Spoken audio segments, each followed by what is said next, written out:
A little while ago, I sent a well-mannered plea into the void for more people to write nonfiction.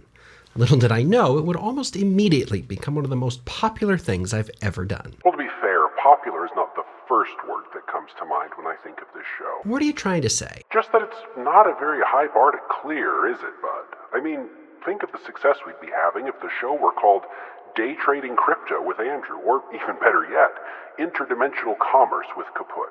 To tell you the truth. No, please do. What is the truth, huh? The truth is that the most popular thing a person has done could still not be a popular thing in the grand scheme of things. Okay, fair, but I mean, what is the truth? What is truth? Well, I never thought you'd ask. You've got all kinds of ways to think about truth. Something could be true because it's an accurate reflection of the real world. It could be true because it holds up under rational scrutiny. It could be true because I said it. It could be true because everyone agrees it is. Actually, you make a great point. I know. I mean, on its surface, nonfiction is pretty simple. It contrasts with fiction because it's true where fiction is made up. Now, before anyone repeats the tearful protests in the last video on nonfiction, when I say fiction is made up, I obviously don't mean that fiction isn't valuable, but I'm really not going out on a limb either. The least controversial definition of fiction is that it's writing about made up or imaginary stuff in contrast to real stuff. Fiction is made up. Nonfiction is true. So why don't we play a little game called Is It True? Wow, from the most popular things you've done to the most fun. What a big, big day we're having. A huge day, and besides, you're our lucky contestant. Yippee. So Kaput, here's your first question. Is 2 plus 2 true? Yes. That's correct. Well, how about this one? Is this statement true? If all men are mortal and Socrates is a man, then Socrates is mortal. Yes. Another correct answer. You're on fire tonight. Well, here's question number 3. Is it true that a gallon of gas in downtown Berksburg costs 485 kilobergs? Last I checked, yeah. This is incredible. We've never had a contestant get this far on this show before. You've never done this show before. Oh, well, ask the contestants not to speak unless there's a question pending.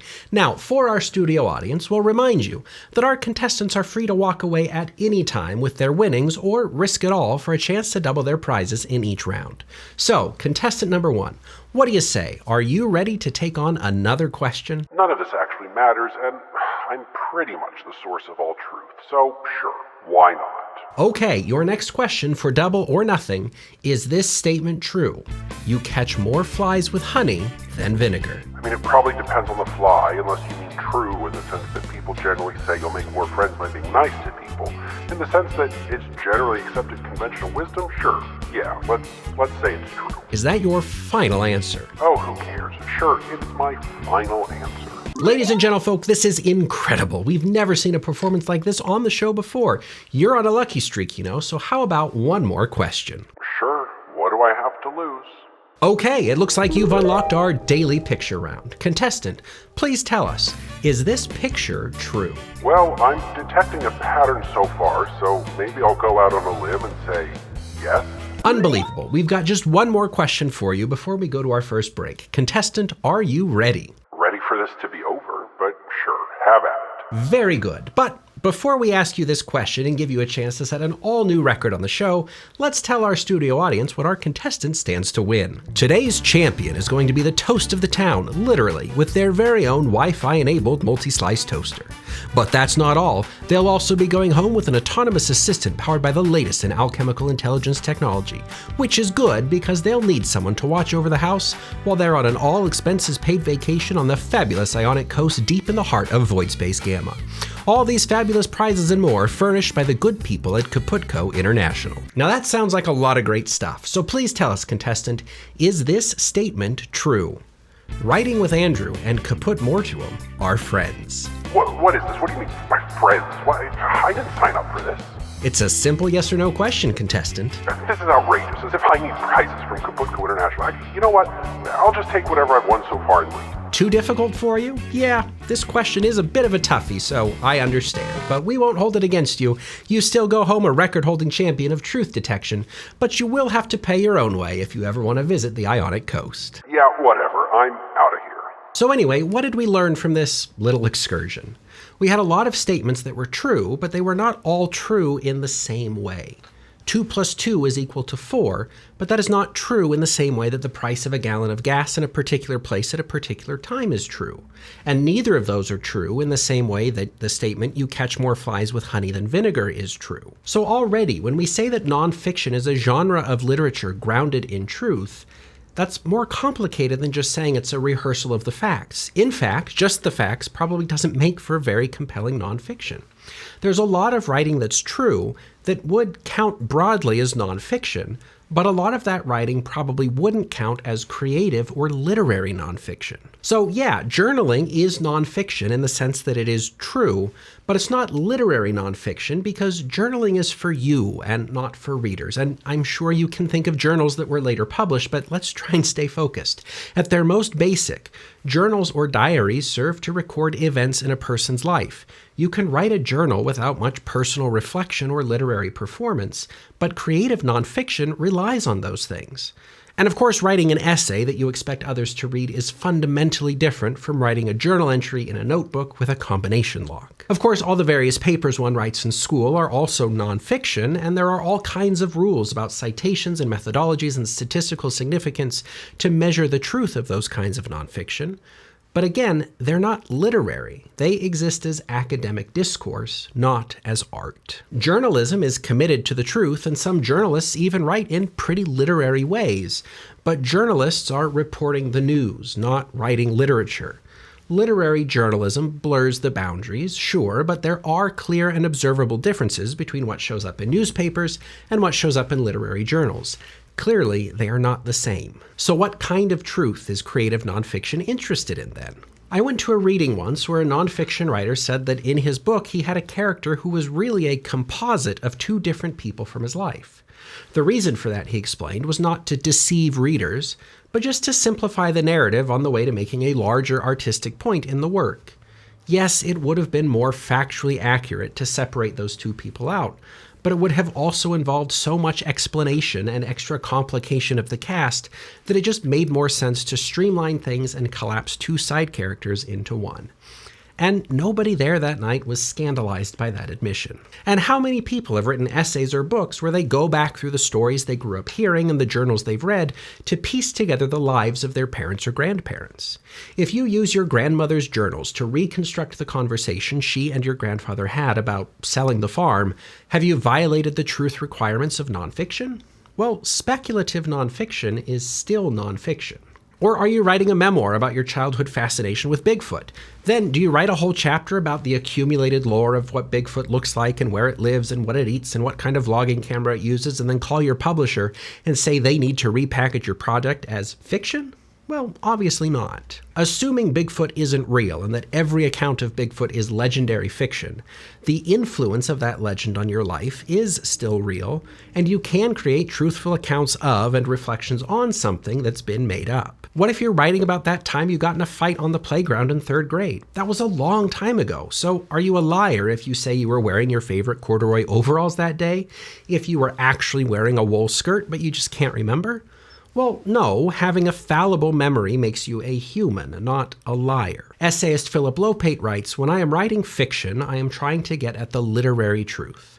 When I am writing nonfiction, I aim for both the literary and literal truth." It's like we saw in our little game. There are different kinds of truth, and when you're writing nonfiction, you're going to have to navigate those levels of truth and decide how you prioritize them. Short-term contingent truths are probably less important.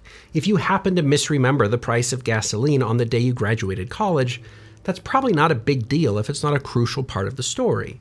And if you imaginatively recreate the conversation you had with your best friend and roommate on that day, the day you unknowingly saw each other for the last time, nobody's going to care if it's not an exact facsimile of the conversation, as long as you're at least faithful to the spirit of the thing. Some truths just matter more than others. Again, from Lopate, what I want in short is honesty. Honesty that will cut through the pious orthodoxies of the moment and ring true. There is nothing more exciting than to follow a live, candid mind thinking on the page, exploring uncharted waters. And that might be the simplest guide to truth in nonfiction. Above all, be honest. Readers don't like being lied to, especially when the author is claiming to be telling the truth. You won't have to go too far to find examples of high-profile scandals where works of purported nonfiction were revealed to be outright fabrications. Beyond that, write things that ring true. Write about what it must have been like for your father to realize he was going to have to raise you alone.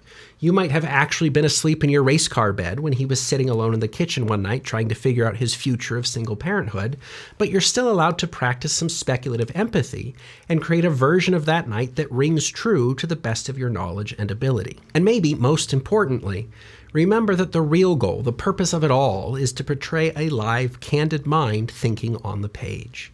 Inasmuch as your readers are human, they'll understand that you, too, are likely human. Not only that, but they want you to be, and they're fully expecting the human messiness that comes along with that. It is the purest nonfiction that human memory is unreliable.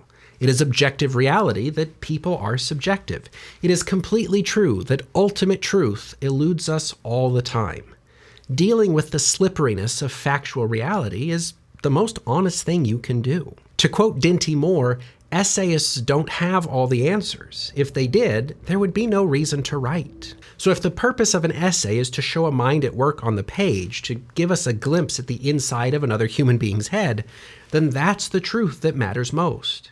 The essay should be a true and faithful representation of you. The truth of the essay, ultimately, is the truth of you on the page. If we're getting an honest representation of your response to a version of what your newly single father was thinking about that night, and it rings true, it's much less important that you have an actual brain scan to verify that those were the literal thoughts that went through his head. The truth we're looking for is in how you relate to and draw meaning out of being raised by a single father, not in the absolute veracity of your record of his private thoughts. And this might all seem obvious to some, but it's a question that a lot of new writers of nonfiction have, and it's even a question that I remember discussing in graduate-level nonfiction workshops.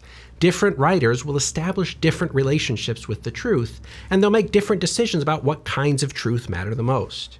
For some, fudging the facts a little for the sake of a larger emotional truth is permissible. For others, it's a heresy. The genre of creative nonfiction, however, is big enough for almost any approach. It's worth remembering, though, that while nonfiction sets itself apart from fiction by its adherence to literal truth is not its only priority. Essayists also set themselves apart from journalists and historians by the fact that essayists are, in the first place, creating art, not histories. So when you're writing nonfiction, you should also be guided by the search for literary truth. But how and where you strike the balance between literary and literal truth is, of course, up to you. So, lest you think we've spent a whole day talking about the same thing in different words to land on an answer as wishy-washy as it depends, let's review just really quickly what we've done. We've raised the issue of truth in nonfiction, examined different ways of defining truth, separated creative nonfiction from other kinds of nonfiction, illustrated the slipperiness of truth in creative nonfiction, and then discussed some broader guiding principles for navigating your approach to truth when you write nonfiction.